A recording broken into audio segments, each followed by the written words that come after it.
কলকাতা হাইকোর্টের ডিভিশন বেঞ্চের রায় শিরোধার্য। স্টেপ বাকি আছে এখনো। ইন্ডিভিজুয়াল যে কেসগুলো আছে সেগুলো সিঙ্গেল বেঞ্চে সিঙ্গেল ডিসাইড হবে এবং লড়াইটা চলবে। বেশি দুর্নীতি হয়েছে, এখানে একটা রায় হয়েছে। কলকাতা হাইকোর্টের মাননীয় জজ সাহেবের যে রায় দিয়ে কোনো মন্তব্য নেই। সুপ্রিম কোর্ট আছে, এটি ডিসাইড সুপ্রিম কোর্ট। ইন্ডিভিজুয়াল কারণে শত্রুতা কোনোদিনই ছিল না। একটা বেনিয়ম হয়েছিল, একটা অনিয়ম হয়েছিল। অনিয়মের ফলে একটা মামলা রায় হয়েছিল, ডিভিশন বেঞ্চ, সুপ্রিম কোর্ট এবং তারপর থেকে আবার ফেরত আসা। আবার বলছি, কলকাতা হাইকোর্টের রায় শিরোধার্য, ডিভিশন বেঞ্চের রায় দিয়েছে শিরোধার্য এবং এরপরে নেক্সট স্টেপ এখনো বাকি আছে।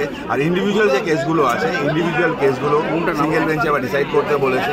ইন্ডিভিজুয়াল কেসগুলো সিঙ্গেল বেঞ্চে ডিসাইড হবে। ওটা তো আছে, আছে আরও অনেক কটা ইস্যু আছে সিঙ্গেল বেঞ্চে।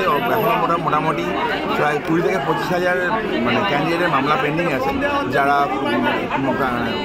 ক্রস করে যাচ্ছে, রিজার্ভ ক্যাটাগরি স্টুডেন্ট ক্রস করে যাচ্ছে, তাদের কেসগুলো পেন্ডিং আছে। ইন্ডিভিজুয়াল কেসটা ডিসাইড হবে আর এই মামলা অবশ্যই সুপ্রিম কোর্টে চ্যালেঞ্জ হবে।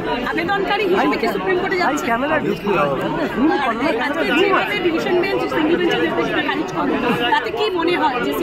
আমি আবার বলছি, একজন আইনজীবী হিসাবে, কলকাতা হাইকোর্ট একজন প্র্যাকটিসিং লয়ার হিসাবে আমার কনস্টিটিউশনাল ফ্রেমওয়ার্কের উপর সম্পূর্ণ ভরসা আছে।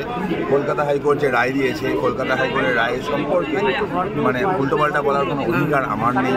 কলকাতা হাইকোর্টের রায় আবার বলছি শিরোধার্য এবং এটার এগেনস্টে চ্যালেঞ্জ হবে। তরুণদা, একবার একটু যদি রায়টা আমাদের দর্শকদের বলুন। পুরো রায়টা এখনো কপিটা আমরা পাইনি, যতটুকু কপিটা পাই, কপিটা মোটামুটি এটা সেন্টিমেন্টাল ইস্যু এসছে। 9 বছর যারা চাকরি করে, তাদের চাকরি চলে গেলে কী হবে, এটা কনসিডারেশন ছিল। আর রোবিং এনকোয়ারি একটা জায়গা ছিল। অনেক কটা পয়েন্ট আছে, এর মধ্যে সব কটা পয়েন্ট দেখে পুরোটা বলা সম্ভব না। একদমই কোর্ট সেন্টিমেন্টে চলে না, কোর্ট সেন্টিমেন্টে চলে না।